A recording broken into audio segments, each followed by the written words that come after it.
¿Qué tal, amigos? Les habla el Padre Rafael Chávez. Sean bienvenidos nuevamente a su espacio de meditaciones. Estamos a domingo 26 de septiembre, 26 del tiempo ordinario. Señor Dios, que manifiestas tu poder de una manera admirable, sobre todo cuando perdonas y ejerces tu misericordia, multiplica tu gracia sobre nosotros, para que, apresurándonos hacia lo que nos prometes, nos hagas partícipes de los bienes celestiales. Por nuestro Señor Jesucristo, tu Hijo, que vive y reina contigo, en la unidad del Espíritu Santo, y es Dios por los siglos de los siglos. Amén. La primera lectura está tomada del libro de los Números, capítulo 11, versículos del 25 al 29. En aquellos días, el Señor descendió de la nube y habló con Moisés. Tomó del espíritu que reposaba sobre Moisés y se lo dio a los 70 ancianos. Cuando el espíritu se posó sobre ellos, se pusieron a profetizar. Se habían quedado en el campamento 2 hombres, uno llamado Eldad y otro Medad. También sobre ellos se posó el espíritu, pues aunque no habían ido a la reunión, eran de los elegidos, y ambos comenzaron a profetizar en el campamento. Un muchacho corrió a contarle a Moisés que Eldad y Medad estaban profetizando en el campamento. Entonces Josué, hijo de Nun, que desde muy joven era ayudante de Moisés, le dijo: Señor mío, prohíbeselo. Pero Moisés le respondió: ¿crees que voy a ponerme celoso? Ojalá que todo el pueblo de Dios fuera profeta y descendiera sobre ellos, sobre todos ellos, el Espíritu del Señor. Palabra de Dios. Te alabamos, Señor. Salmo 18. Los mandatos del Señor son rectos y alegran el corazón. La ley del Señor es perfecta y es descanso del alma. El precepto del Señor es fiel e instruye al ignorante. La voluntad del Señor es pura y eternamente estable. Los mandamientos del Señor son verdaderos y enteramente justos. Aunque tu siervo vigila para guardarlos con cuidado, ¿quién conoce sus faltas? Absuélveme de lo que se me oculta. Preserva a tu siervo de la arrogancia, para que no me domine. Así quedaré libre e inocente del gran pecado. La segunda lectura está tomada de la carta del apóstol Santiago, capítulo 5, versículos del 1 al 6. Lloren y lamentense ustedes, los ricos, por las desgracias que les esperan. Sus riquezas se han corrompido, la polilla se ha comido sus vestidos, enmohecidos están su oro y su plata.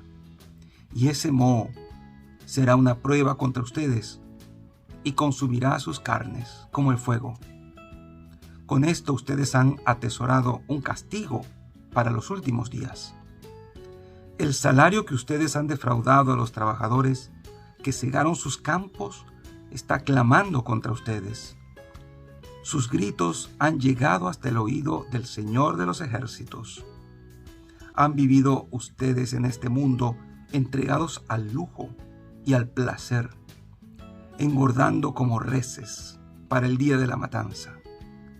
Han condenado a los inocentes y los han matado porque no podían defenderse. Palabra de Dios. Te alabamos, Señor.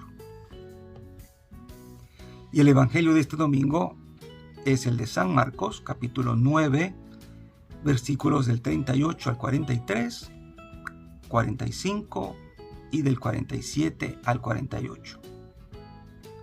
En aquel tiempo, Juan le dijo a Jesús: hemos visto a uno que expulsaba a los demonios en tu nombre, y como no es de los nuestros, se lo prohibimos. Pero Jesús le respondió, no se lo prohíban, porque no hay ninguno que haga milagros en mi nombre y luego sea capaz de hablar mal de mí. Todo aquel que no está contra nosotros está a nuestro favor. Todo aquel que les dé a beber un vaso de agua por el hecho de que son de Cristo, les aseguro que no se quedará sin recompensa. Al que sea ocasión de pecado para esta gente sencilla que cree en mí, más le valdría que le pusieran al cuello una de esas enormes piedras de molino y lo arrojaran al mar. Si tu mano te es ocasión de pecado, córtatela, pues más te vale entrar manco en la vida eterna que ir con tus dos manos al lugar de castigo, al fuego que no se apaga. Y si tu pie te es ocasión de pecado, córtatelo, pues más te vale entrar cojo en la vida eterna que con tus dos pies ser arrojado al lugar de castigo.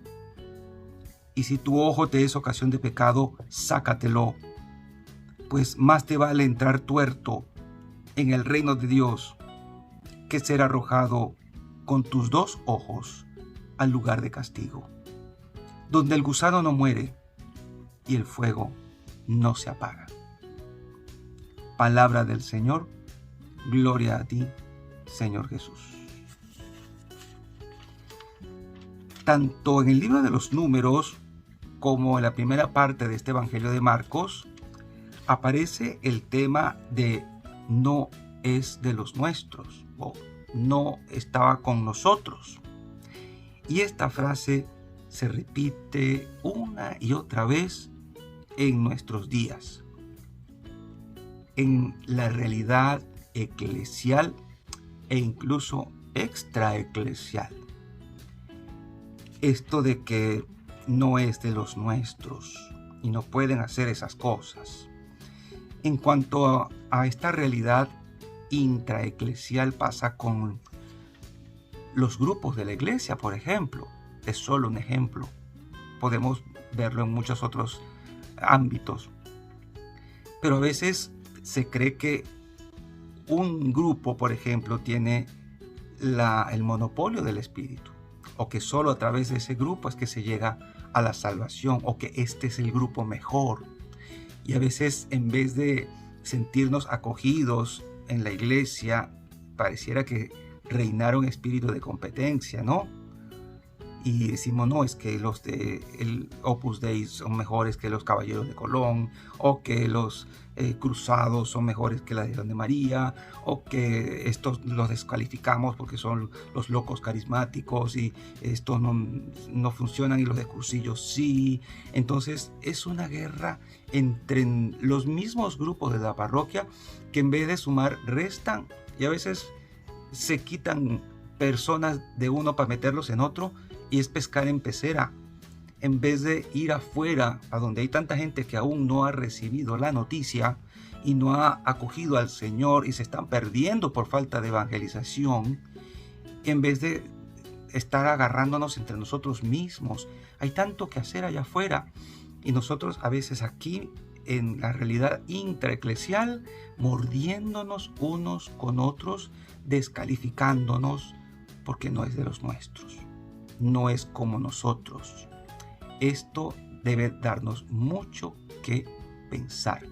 Y en cuanto a la realidad extraeclesial, miren, a veces hay gente que no es de la iglesia, pero está haciendo cosas buenas. E incluso puede que sea, y no me malentiendan, tratemos de agarrarlo en el mejor sentido de la palabra, es gente muy espiritual. Y esas cosas buenas las está viviendo en un espíritu evangélico, aunque no sepan, aunque no se den cuenta. Y puede que esas obras buenas no se den cuenta que son actos verdaderos de caridad que los están acercando a Dios. Están haciendo cosas muy buenas y no debemos descalificarlos. Por ejemplo, yo veo a veces a los hermanos separados que andan por ahí de casa en casa, evangelizando, que andan con su Biblia debajo del brazo, aunque muchos se burlan de ellos y los descalifican porque no es de los nuestros. Pero están haciendo cosas y hacen su sacrificio y van a buscar a las ovejas perdidas. Y uno, en vez de imitarlos, porque tienen muchas cosas buenas que se pueden imitar, solo los descalificamos y los criticamos, porque no es de los nuestros. Lo que es bueno y hay que alabarlo. Y pudiéramos imitar muchas formas de evangelizar que inicialmente han sido nuestras, por cierto. Fueron muy de nosotros, pero quizás nos hemos apoltronado en la comodidad de nuestras realidades intereclesiales y no nos acordamos de los que están afuera y no han oído el evangelio. A veces pues decimos, no quiero incomodar o no quiero invadir. Acuérdense que lo que estamos es anunciando, no estamos imponiéndole la religión a nadie, solo estamos llevando una buena noticia y eso es muy, muy diferente. Pero qué cosa, a veces entre nosotros decimos esto, es que no es de los nuestros. También pasa con los que están recién llegados a la parroquia y puede que sea gente con muchos dones, que el Señor le haya dado dones. Y a veces sentimos envidia porque tal persona que tal vez llegó último está teniendo ya un puesto, un servicio importante, porque tiene el carisma, porque recibió el Espíritu Santo. ¿Y quiénes somos nosotros para decirle a Dios en quién va a derramar el Espíritu? ¿En quién y cuándo? Eso no lo podemos nosotros determinar. Eso es un asunto que le compete a Dios únicamente. Y no podemos ponernos celosos de ninguna manera porque esa persona que no es de nosotros o no estaba con nosotros, ahora resulta que está haciendo cosas en el nombre de Jesús que no hicimos nosotros. Pues no, el Señor es claro aquí cuando dice, no se lo prohíban, porque no hay ninguno que haga milagros en mi nombre que luego sea capaz de hablar mal de mí. Todo aquel que no está contra nosotros está a nuestro favor. Y eso es una ventaja. Por otro lado, el Evangelio también habla de todo lo que es escándalo, todo aquel que sea ocasión de pecado para la gente sencilla. Y yo pensaba, es una ocasión de pecado a veces estas divisiones, estar en la iglesia o ser una persona de iglesia y marcar muros, escandalizar con nuestra falta de testimonio, sobre todo con esta falta de comunión, es escandaloso. La gente viene buscando en la iglesia elementos de unidad y no de división. Y eso puede causar mucho escándalo. Yo siempre he pensado que el mayor escándalo, y tal vez ustedes están pensando en los escándalos sacerdotales, sí, ese es un gran escándalo que nos avergüenza y nos da mucho dolor y tenemos que enfrentarlo. Pero también es un gran escándalo que los cristianos aún estemos divididos. Ese es un gran escándalo del cual no nos gusta tampoco hablar y que hay que hablarlo. Estamos divididos y eso tampoco le gusta a Dios. Y una cosa tal vez ha llevado a la otra, que no nos amemos entre nosotros. Eso es un gran escándalo. Que nos tiremos de los pelos y nos mordamos los hígados.